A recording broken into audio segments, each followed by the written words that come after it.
The snow was falling when I opened my eyes. It shouldn't have been snowing. It was June.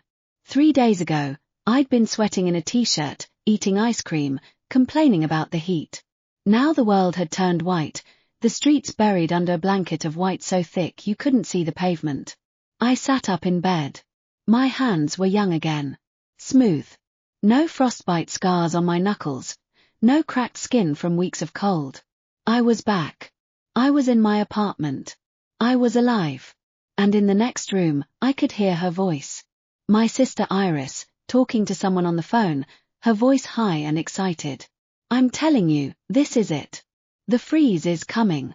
I read about this in a novel, extreme weather, social collapse, the government can't save anyone.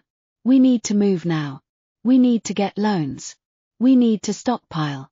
This is our chance to be the main characters. I sat still, listening. I remembered this moment. I'd lived it once before. And I'd made a terrible mistake. In my first life, I'd tried to be reasonable. I'd told Iris the truth. I'd told her that the government was stronger than she thought. I'd told her that taking out loans you couldn't pay back was a terrible idea. I'd told her that even if the freeze came, hoarding supplies in a tiny apartment wasn't going to save anyone. I'd done everything I could to talk her out of it. She'd listened. She'd actually listened. And then her ex-boyfriend, Derek, had taken out the loans instead. He'd borrowed everything he could, bought a house in the suburbs, built a safe room, and spent the freeze eating barbecue and laughing at everyone else's misery. Iris had watched him live her dream, and she'd blamed me for it. She'd blamed me so much that she'd tied me up and left me to freeze to death on a snow-covered street. Because I'd tried to help her. Because I'd tried to be the voice of reason. Because I'd tried to save her from herself. Not this time. I got out of bed and walked to the door. I looked at my reflection in the mirror. The same face, the same eyes, but something different behind them. Something colder. Yeah. Get in here. I need your ID. I need to take out loans in your name. I stepped into the living room. Iris was standing by the table, her phone in one hand, a knife in the other. She wasn't threatening me with it. Not yet. She was just holding it, the way you'd hold a prop in a movie. She thought this was a game. She thought the end of the world was a performance.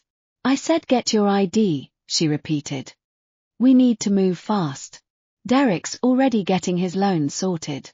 We need to be faster. Sure, sis.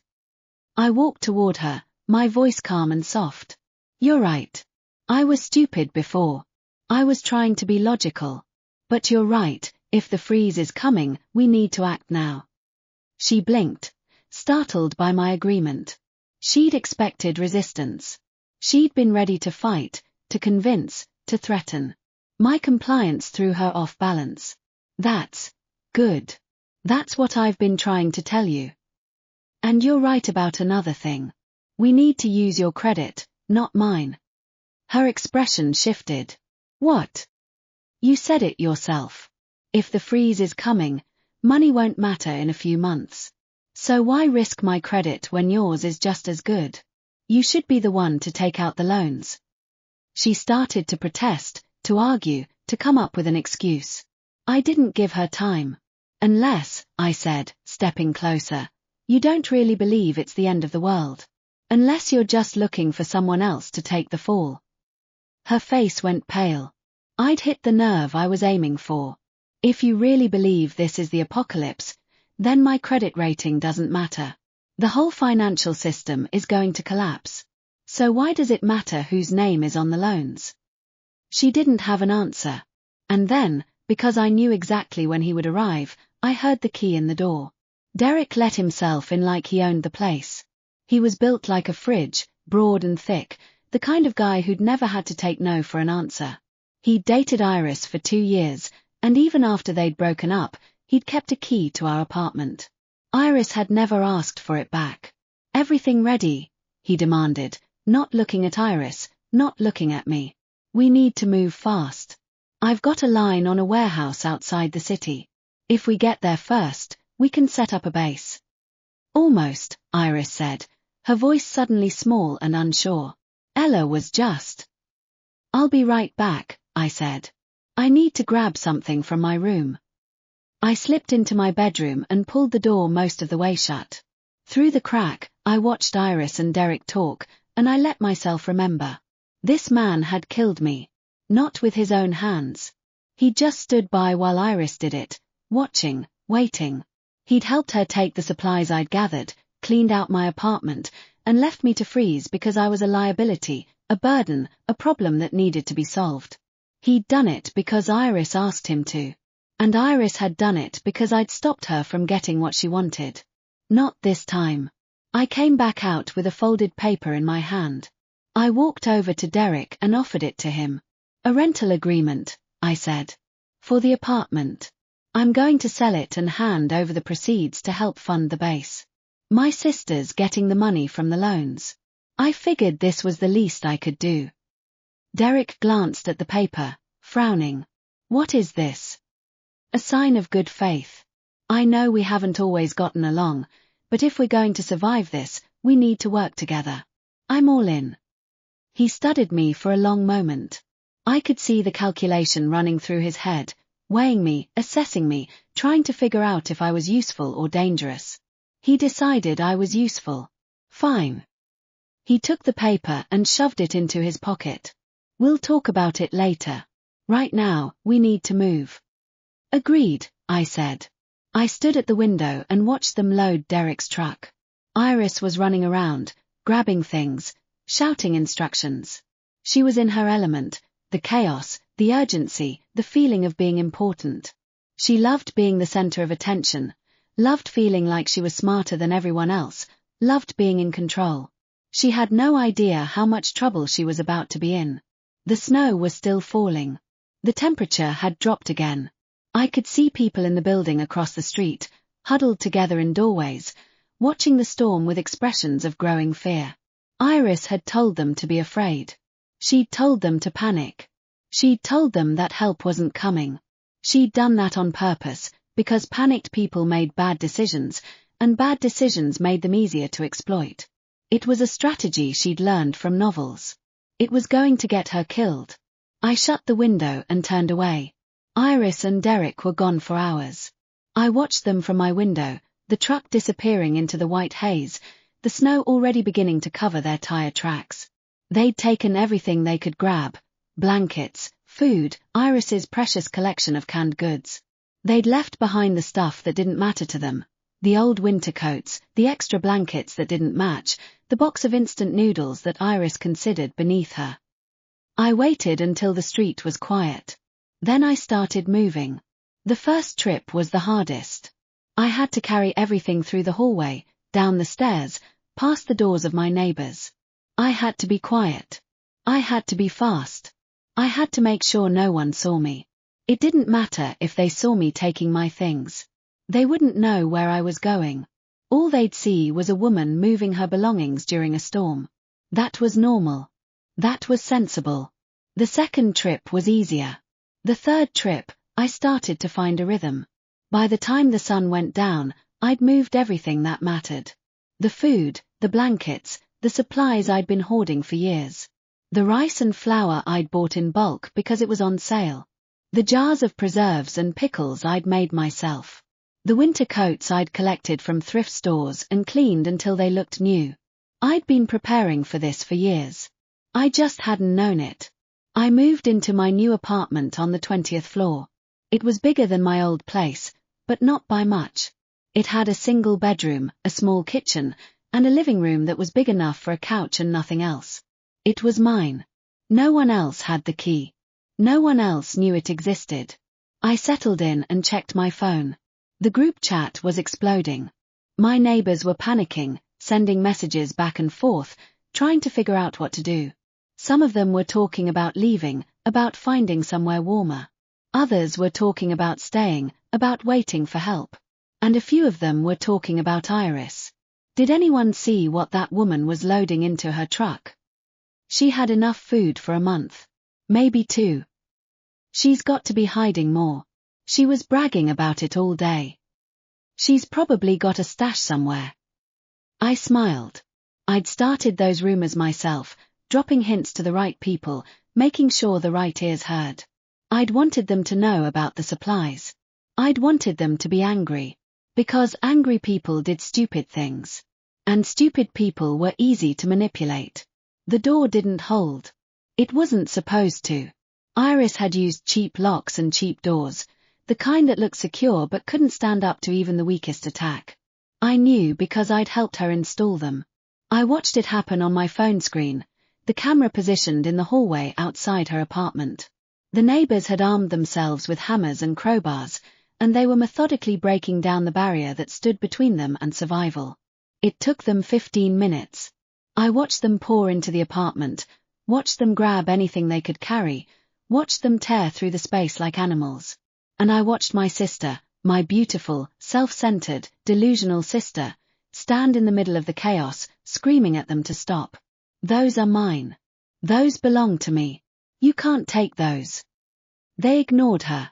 The call came half an hour later. Ella, you need to come back. They're ransacking the apartment.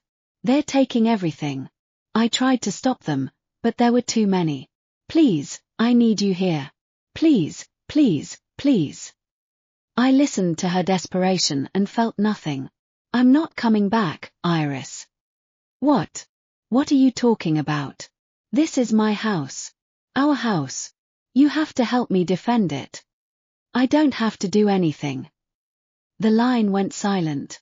I could hear her breathing, fast and shallow. What did you say to me? You heard me. I'm not coming back. I'm not going to save you from the mess you made. You wanted to be the hero of the apocalypse.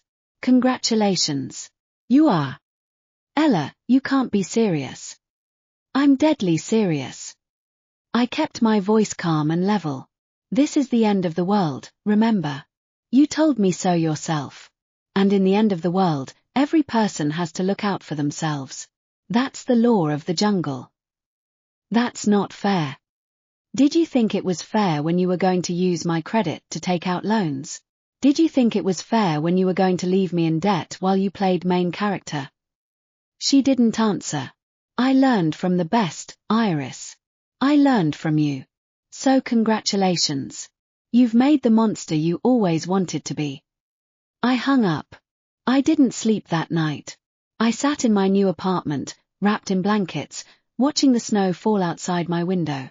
The storm was getting worse. The temperature was dropping again. In my old apartment, Iris was shivering. She'd managed to hold on to a few things, a can of soup, a bag of rice, a half-empty bottle of water. She was trying to make it last, trying to ration what she had. She wasn't good at rationing. She'd always been used to having everything she wanted. I watched her on the camera, huddled in the corner of her empty living room, and I didn't feel bad for her. Because I'd given her the chance to do better. I'd given her the chance to be different. I'd given her the chance to learn from her mistakes. She'd chosen to double down on them. She'd chosen to become worse. And now she was going to learn what that cost. The next day, I saw the video. Someone had posted it online, a cell phone recording of the raid on my sister's apartment. It had gone viral, shared by thousands of people who were also stuck inside, also scared, also looking for someone to blame. The comments were brutal. They called her an idiot, a hoarder, a monster. They said she deserved what she got. They said she should have shared her supplies when she had the chance. I read every single one. And then I posted my own video. It was short, simple, and devastating. I'd edited together clips from the security cameras, showing Iris and Derek loading supplies into their truck, showing them laughing about how much they had, showing them talking about everyone else who was going to die because they hadn't prepared. The caption read, "This is what greed looks like. This is what happens when you don't care about anyone but yourself." It went viral even faster than the first one. Iris called me again that night. She was crying. She was always crying now. "Ella, please. Please, just help me. I'll do anything. I'll give you everything. Just come and get me." You don't have anything to give me, Iris. You lost everything the moment you decided to believe you were better than everyone else. What am I supposed to do? I paused. I could have told her the truth. I could have told her to wait for help, to stay put, to trust that the government was doing something. I didn't. Survive, I said. Or don't. It's your choice. I hung up and blocked her number. 3 days passed. I watched the world freeze from my 20th floor window. The snow kept falling, piling up against buildings and cars, burying the streets in a silence so complete I could hear my own heartbeat. The power flickered sometimes, but it hadn't gone out yet. The water still ran, mostly. People still had hope. Iris had given up hope 3 days ago. She'd finished the last of her supplies, a can of soup she'd managed to save from the raid, a bag of rice that had fallen behind the couch, a bottle of water she'd been rationing for days. She'd eaten the soup cold because the stove wouldn't light, and the rice because there was nothing else left. And then she'd gone looking for more. The first time I saw her on the security cameras, she was wearing my coat. I recognized it immediately. It was a thick parka I'd bought years ago, the kind of coat that was supposed to last a decade. I'd left it in the closet when I moved, thinking I'd come back for it later. Iris had found it. She was wearing it now, the sleeves too long, the hem dragging on the ground. She was carrying a hammer. The camera in the hallway caught her as she walked past, her face set in an expression I'd never seen before. It wasn't fear. It wasn't desperation. It was something else, a cold, focused determination that made my stomach turn. She was planning something. I watched her stop in front of Mrs. Peterson's door. Mrs. Peterson was an old woman who lived on the second floor. She was quiet, kept to herself, always had a kind word for the neighbors. She'd given me cookies when I moved in, brought me soup when I was sick, waved at me from her window whenever I walked by. She was also one of the few people in the building who had any food left. Iris knew that. She'd been watching. She'd been planning. I watched her raise the hammer and bring it down on the door. The sound was loud enough to hear through the camera's tiny speaker. Mrs. Peterson's voice came through a moment later, thin and scared. "Who's there? I have a gun." "Open the door," Iris said. "I know you have food in there. I know you've been hiding it. I'm not going to hurt you. I just need some supplies." "I don't have anything." "Liar." The hammer came down again. And again. The door splintered, cracked, gave way. I heard Mrs. Peterson screaming, heard the sound of furniture being pushed aside, heard my sister's voice, cold and calm and utterly inhuman. "I'm not going to hurt you," she said again. "I just need to take a few things. You have enough. You'll survive." I watched her walk out of the apartment with her arms full. She was carrying cans of food, bottles of water, a bag of rice. Behind her, Mrs. Peterson was crying. And in that moment, something inside me shifted. I hadn't wanted to get involved. I'd told myself that I was done with Iris, that I'd given her enough chances, that she'd made her bed and she could lie in it. I'd told myself that she deserved everything that was coming to her. But Mrs. Peterson hadn't done anything wrong. She was just an old woman trying to survive. I couldn't let that stand. I opened my laptop and started recording. The video was easier to edit than the first one. I'd gotten better at it, learned how to cut and splice and add music and text. I kept it simple, the footage of Iris breaking down the door, the footage of her taking the supplies, the footage of Mrs. Peterson crying in the background. And then I added a question at the end. Is this who we want to be? Is this what the end of the world does to people? I posted it at midnight. By morning, it had 1 million views. The comments were brutal. People called Iris a monster, a thief, a disgrace. They said she should be arrested, should be punished, should be made to pay for what she'd done. And some of them recognized her. Isn't that the woman from the first video? The one who stockpiled everything? Yeah, the same one who said we were all going to die. She's not dead. She's just making everyone else miserable. I read every comment and felt nothing. Not satisfaction, not guilt, not regret. Just a cold, steady certainty that I was doing the right thing. Iris called me that night. She was crying again, but this time there was something else in her voice. Anger. Rage. A burning need to blame someone. Ella. I know you're watching me. I know you're doing this. You're the one who posted that video, aren't you? You're the one who's been tracking me, watching me, making me look like a monster. You're making yourself look like a monster. I'm trying to survive. Mrs. Peterson was trying to survive too. You didn't care about that. There was a long silence on the other end of the line. Then she said, "You were always like this. Always the good one. Always the one who could do no wrong. But you're not better than me. You're just luckier. And luck runs out." "It already has," I said. "For you." I hung up. 3 days later, the video of Iris's raid on Mrs. Peterson's apartment was the top story on every news website. The police were looking for her. The neighbors were looking for her. Everyone in a 30-mile radius was looking for her. And she was still out there, still angry, still convinced that the world owed her something. I watched her on the cameras, moving through the building like a ghost. She was thinner now, her face drawn, her eyes hollow. She'd lost weight, lost color, lost the last shred of the person she'd once been. She was still looking for me. "Ella," she whispered to the empty hallway. "I know you're here. I know you're watching. I'm going to find you. And when I do, you're going to pay for everything you've done." I turned off the monitor and went back to my book. The day the snow stopped, they came for me. I was watching the monitors, sipping tea, keeping an eye on the cameras I'd hidden in the stairwells. The temperature had dropped to 40 below. Water froze in the pipes. Windows cracked under the pressure of the cold. And Iris had finally found someone willing to help her.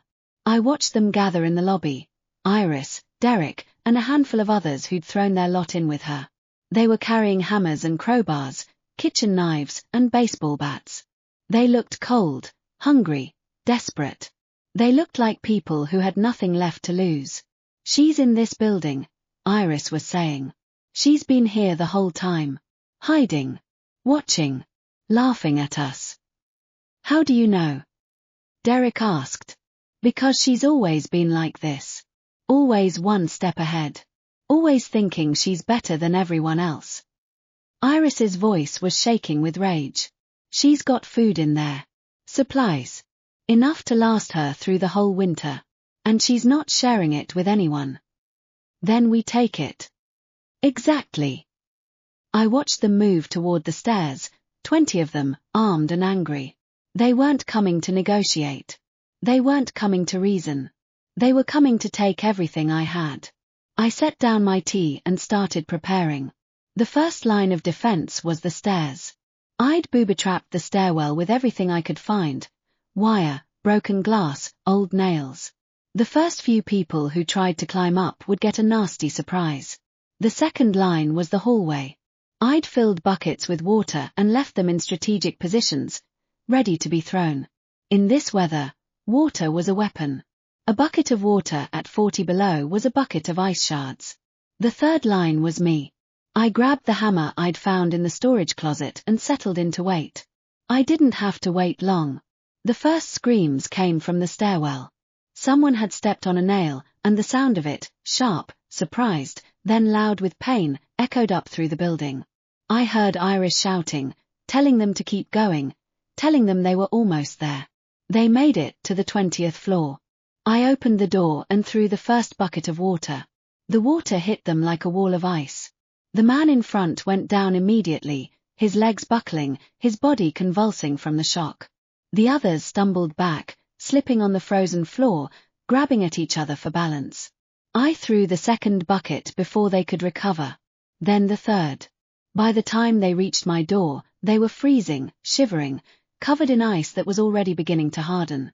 "Ella!" Iris screamed. "Open this door. I know you're in there." I didn't answer. "You can't hide forever. We're going to get in one way or another." I still didn't answer. I was watching the cameras, watching the group spread out, trying to find another way in. They were circling like sharks, looking for weakness. They didn't find any. The standoff lasted for hours. They tried to break down the door. It held. They tried to go through the walls.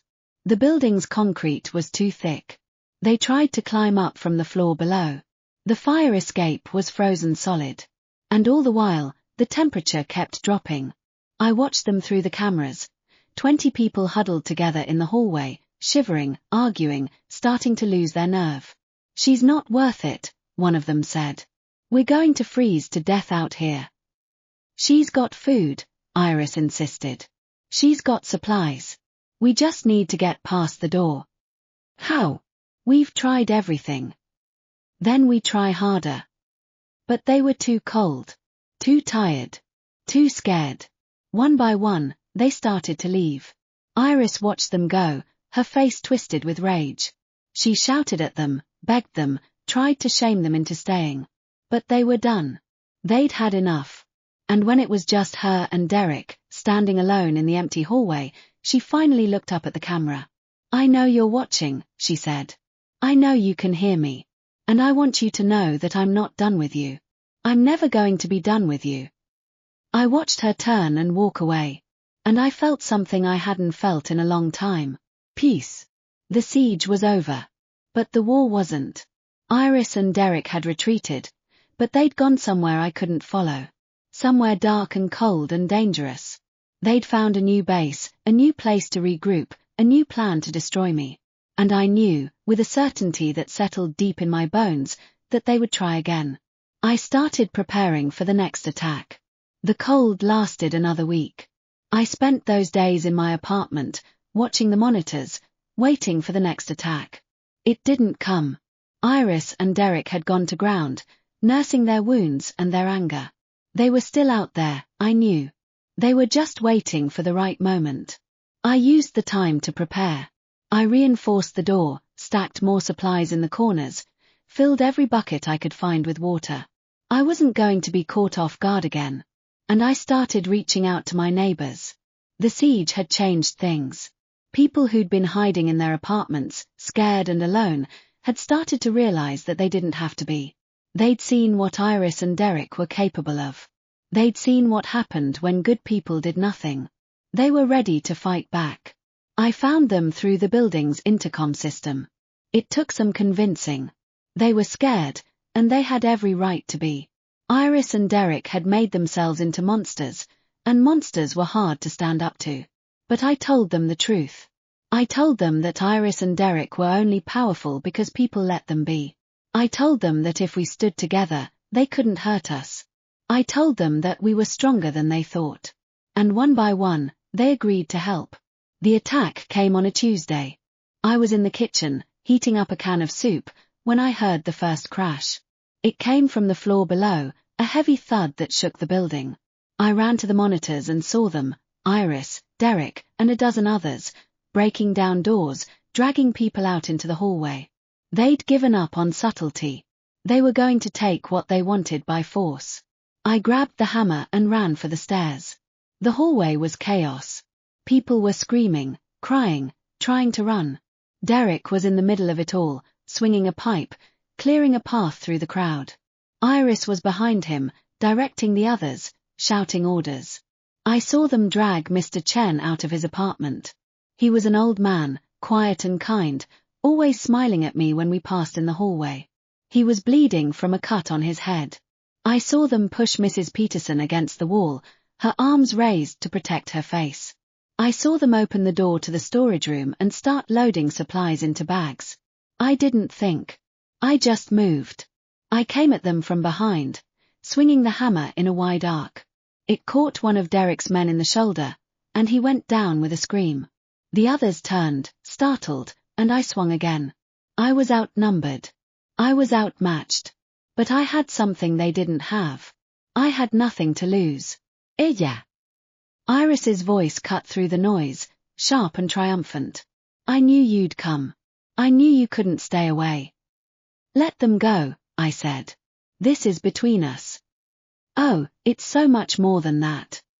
She stepped toward me, her eyes blazing with a cold, manic light.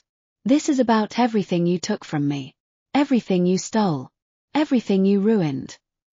I didn't steal anything. You threw it away. Her face twisted with rage. She lunged at me, a knife in her hand. I sidestepped, swung the hammer, caught her wrist. The knife clattered to the ground.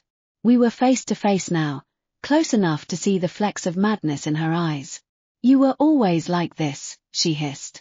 Always better. Always smarter. Always trying to save me from myself. But I don't need to be saved. I need to be free. And I can't be free while you're still here. Then let me go. Never. She lunged again, and this time I wasn't fast enough. The knife caught my arm, slicing through my coat and into my skin. I felt the sting of it, cold and sharp, and stumbled back. Iris was on me before I could recover. Her hands wrapped around my throat, squeezing, pushing me down.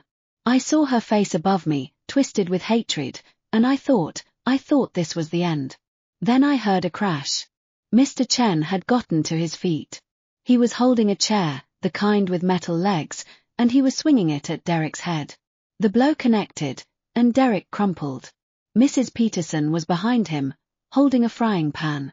Others were coming out of their apartments now, armed with whatever they could find. Brooms and rolling pins and kitchen knives.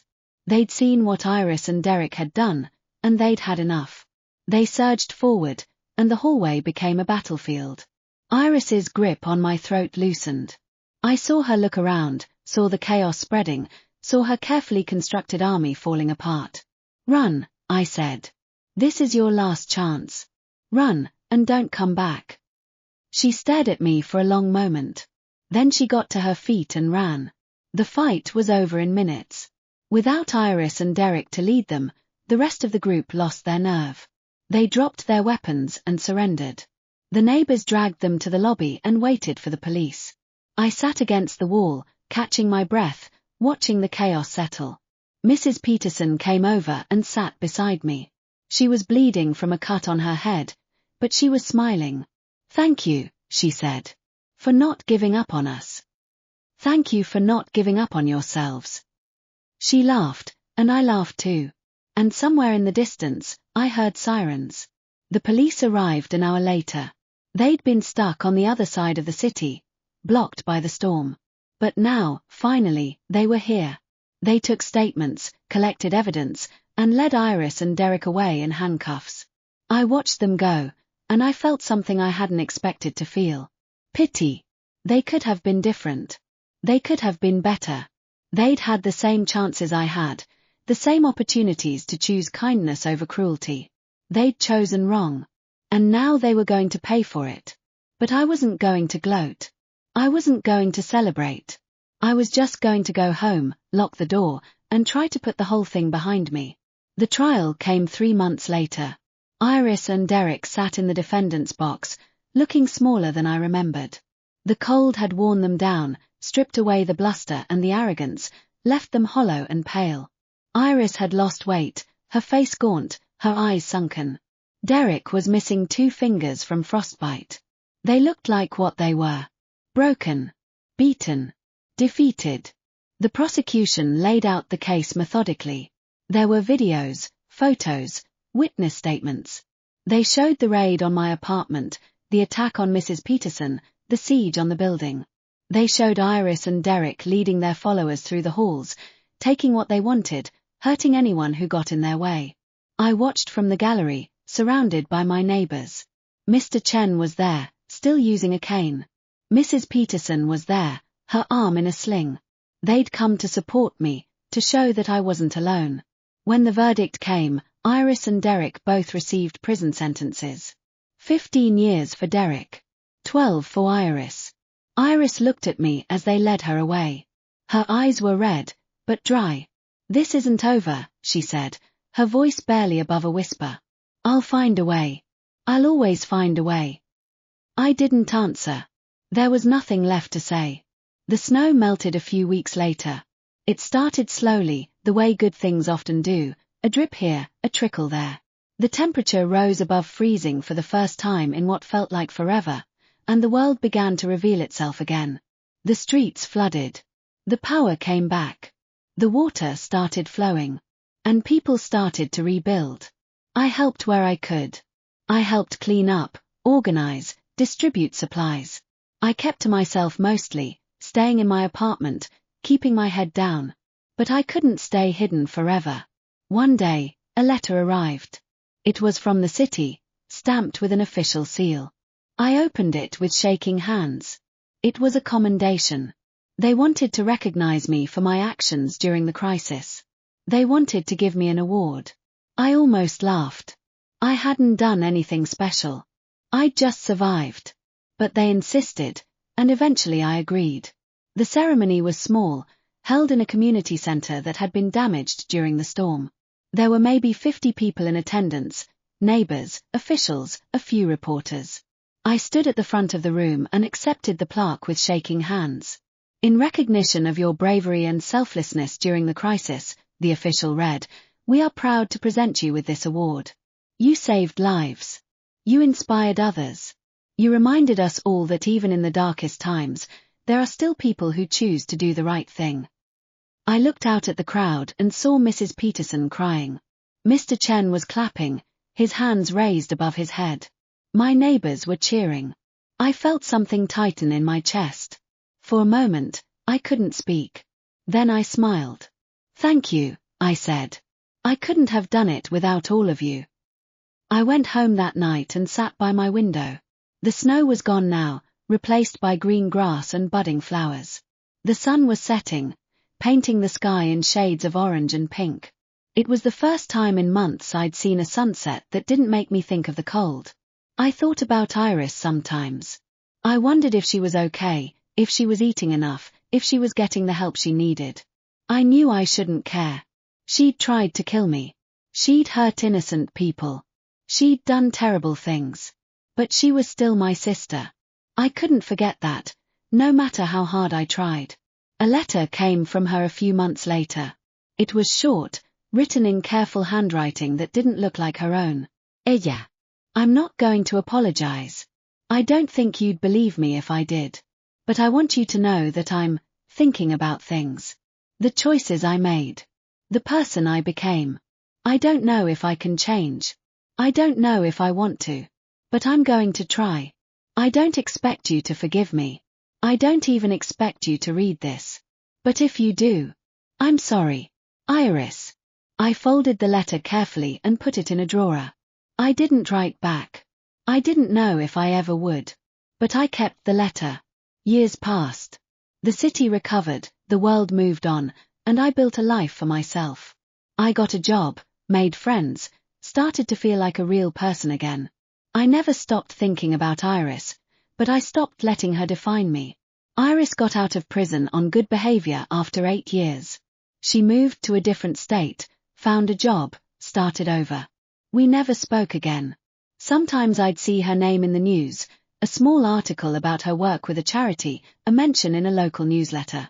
She was trying. She was trying to be better. I didn't know if she was succeeding. I didn't know if she ever would. But I hoped she was. The last time I thought about her was on a summer afternoon. I was sitting on my porch, watching the sun set over the city. A gentle breeze was blowing, carrying the scent of flowers and fresh-cut grass. It was a perfect day. And I realized, suddenly, that I was happy. I wasn't angry anymore. I wasn't scared or bitter or sad. I was just content. I'd survived the worst thing that had ever happened to me. I'd made it through the cold, through the pain, through the fear. And now, on the other side of it all, I was still standing. I didn't need to forgive Iris. I didn't need to forget what she'd done. I just needed to let go. And I did. I closed my eyes and let the warmth of the sun wash over me. And for the first time in a long time, I smiled. The future was waiting. And I was ready for it. Extra 1.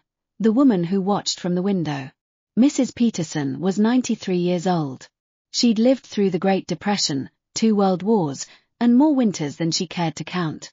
She'd buried a husband and a son, watched her grandchildren grow up and move away, and spent her last decades in a small apartment on the 2nd floor of a building that had seen better days. She'd thought she'd seen everything. Then the snow came. The first day, she stood at her window and watched it fall. It was June. She knew it was June. She'd been wearing a light blouse and sandals just that morning, walking to the corner store to buy a newspaper. Now she was bundled in her heaviest coat, staring at a world that had turned white in a matter of hours. It's just a storm, she told herself. It'll pass. It always passes. But it didn't pass. The second day, she started to worry. The power flickered, the pipes groaned, and the snow kept falling. She pulled out her emergency supplies: canned soup, bottled water, a flashlight with dying batteries. She'd always been prepared. She'd learned that lesson the hard way, during the war, when she'd gone 3 weeks without knowing where her next meal would come from. She was prepared. But she was also scared. The third day, she heard the screaming. It came from the floor above, the young woman named Iris, who lived with her sister and always seemed to be yelling about something. Mrs. Peterson had seen her in the hallway a few times, had always tried to be kind, had always been met with cold indifference. She'd thought it was just the way young people were these days. She hadn't realized it was something worse. She heard the sister, Ella, moving out. She heard the quiet footsteps in the hallway, the careful packing, the soft sound of a door closing. Ella didn't say anything to anyone. She just left. Mrs. Peterson had seen the girl around too. She'd always liked her, always thought she was the kind one. She'd given her cookies once, and Ella had smiled like it meant something. She didn't know where Ella was going. But she knew it was the right move. Because Iris was going to be trouble. The fourth day, the trouble came. It started with the others in the building, the neighbors who'd seen Iris loading her truck with supplies, who'd heard her bragging about how much she had, who'd started to feel their own hunger and fear turning into something darker. They came to Mrs. Peterson's door. She opened it, expecting a friendly face. They pushed past her, grabbed her supplies, and left her on the floor with nothing. She cried when they were gone. She cried for a long time. And then she got up, cleaned herself off, and started thinking about what to do next. The fifth day, Iris came. She'd been expecting it, in a way. She'd seen the girl's face in the hallway, the cold hunger in her eyes. She'd known it was only a matter of time. Iris knocked on the door. Mrs. Peterson didn't answer. Iris knocked again, and then she started hitting it with a hammer. Mrs. Peterson backed away from the door, her hands shaking. She'd thought she was past being afraid.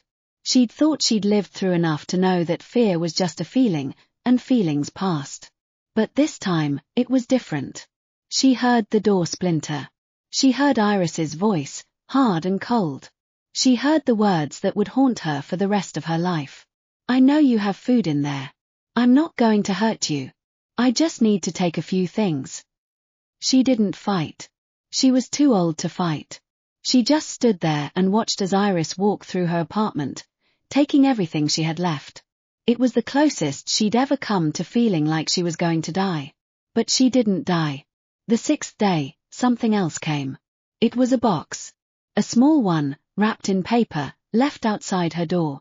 She opened it with trembling hands and found food inside. Canned goods, a bag of rice, a bottle of water. And a note, written in careful handwriting. Use this. Take care of yourself. You're not alone. There was no name. But Mrs. Peterson knew who it was from. She cried again when she read it. But this time, it was because she was grateful. The seventh day, the siege came. She heard the noise from the hallway, the shouting, the crashing. She heard Iris's voice, high and furious. She heard Ella's voice, calm and steady. And then she heard the sounds of people fighting. She should have stayed in her apartment. She should have hidden. She was 93 years old, too old to be of any use to anyone. But she remembered the box. She remembered the note. She remembered that even at her age, she could still do something. She grabbed a cast-iron skillet from the kitchen and opened the door. The hallway was chaos. She saw Ella on the ground, Iris on top of her, hands around her throat. She saw Derek swinging a pipe, and she saw Mr. Chen, that nice old man from the third floor, bleeding from a cut on his head. She moved on instinct. She swung the skillet at Derek's head, and he crumpled. She didn't know how it happened. She didn't know why it worked. She just knew that she was still alive, and that sometimes that was enough. The neighbors came out after that. They'd been hiding, scared and alone. But seeing her, a 93-year-old woman with a frying pan, gave them the courage they needed to fight back. They surged into the hallway, armed with whatever they could find. They pulled Iris off Ella, dragged Derek to the ground, and held them until the police arrived. It was over. After that, everything changed. Mrs. Peterson didn't become a hero. She didn't want to. She just wanted to go back to her apartment, close the door, and forget any of this had ever happened. But she couldn't forget. And she didn't want to. Because what she'd seen that day had changed her. She'd seen people who were willing to fight for each other, even when it was hard. She'd seen kindness in the middle of cruelty, hope in the middle of despair. And she'd seen a young woman named Ella, who could have walked away, but instead chose to stay. The award ceremony was held a few months later. Mrs. Peterson sat in the front row, her arm still in a sling, her head still bandaged. She watched Ella accept the plaque with shaking hands, and she felt a warmth spread through her chest. She'd lived a long time. She'd seen a lot of things. But she'd never seen anyone quite like Ella. After the ceremony, she found Ella on the steps outside the building. The sun was setting, painting the sky in shades of orange and pink. "Thank you," she said. "For everything." Ella looked at her, and for a moment, Mrs. Peterson saw something in her eyes, a flicker of the pain she'd been carrying, the weight of everything she'd been through. "You don't have to thank me," Ella said. "I know." Mrs. Peterson smiled. "But I'm going to anyway." She reached out and took Ella's hand. It was cold, but that was okay. They were both going to be warm again. They were both going to be okay. That night, Mrs. Peterson sat by her window. The snow had melted. The streets were clear. The world was starting to look like itself again. And for the first time in a long time, she felt safe. She thought about the things she'd seen, the things she'd survived. She thought about all the people who'd helped her along the way. The neighbors, the strangers, the young woman who'd given her hope when she needed it most. And she thought about the note, still tucked in her pocket. "You're not alone." She wasn't. She never had been. She'd just been too scared to see it. She closed her eyes and let the warmth of the sun wash over her. It was over. And tomorrow, she was going to start living again. End of Extra 1. Extra 2, the day the sun came back. He didn't know what he was expecting when they rolled into the neighborhood. Private First Class Marcus Webb had been in the National Guard for 4 years. He'd trained for disasters, practiced for emergencies, prepared for the worst. But nothing had prepared him for this. The snow was still piled high against the buildings, even though the temperature had finally climbed above freezing. The streets were empty, the windows dark, the silence broken only by the sound of their hums crunching through the ice. "Looks like a ghost town," muttered the soldier next to him. "Looks like people are still here," Marcus said, pointing at a thin curl of smoke rising from a window. "Someone's still alive." They drove deeper into the neighborhood, past abandoned cars and broken storefronts, past frozen puddles and collapsed awnings. The snow was starting to melt, turning everything into a brown, slushy mess. And then they saw the building. It was a modest apartment complex, 6 stories high, the kind of place that had probably been perfectly ordinary before the freeze. But now it was different. The front door was missing. The windows were boarded up. And there were people standing outside, watching them approach. "Are they armed?"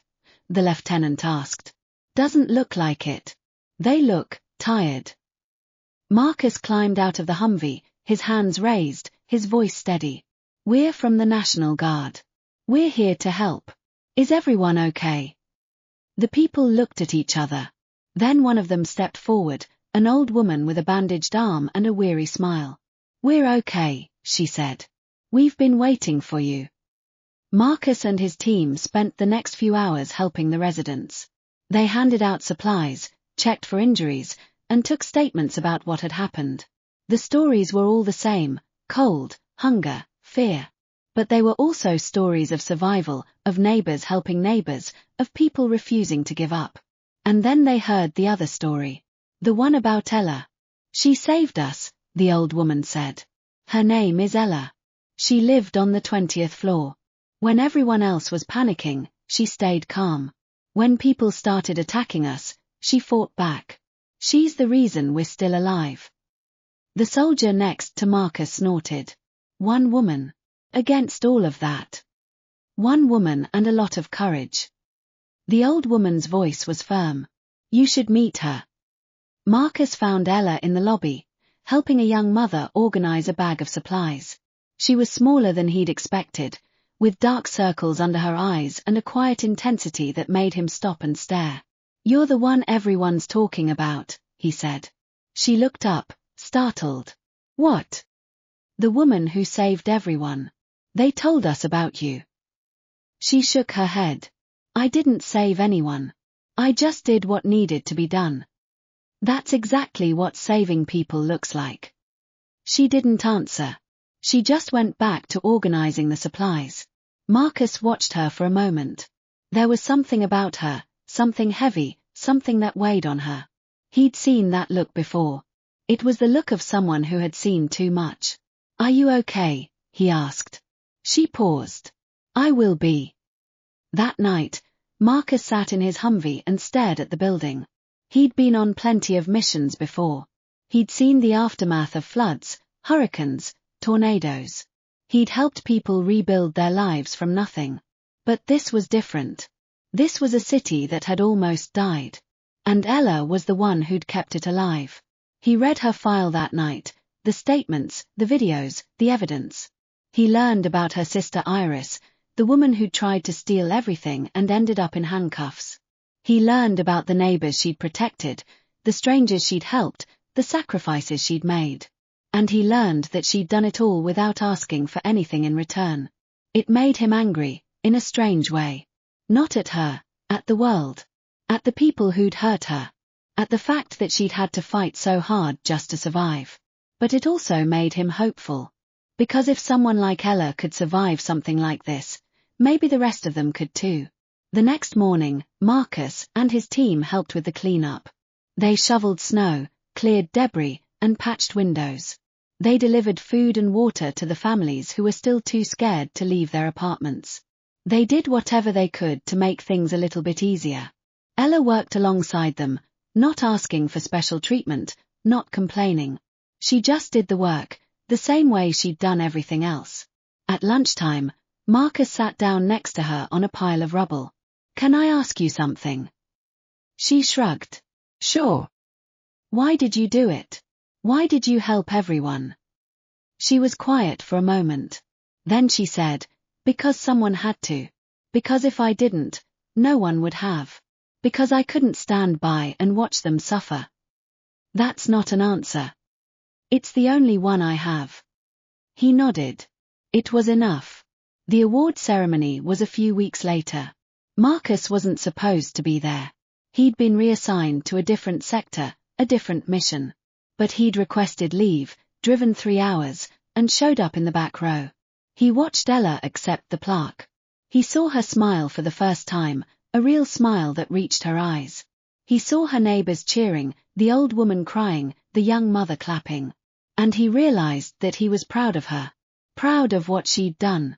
Proud of who she'd become. After the ceremony, he found her outside the building. Congratulations, he said. Thank you. She looked at him, her eyes curious. I didn't think you'd come. I had to. I needed to see it. See what? The moment when the good guys win. She laughed. It was a small sound, but it was real. I don't think anyone really wins.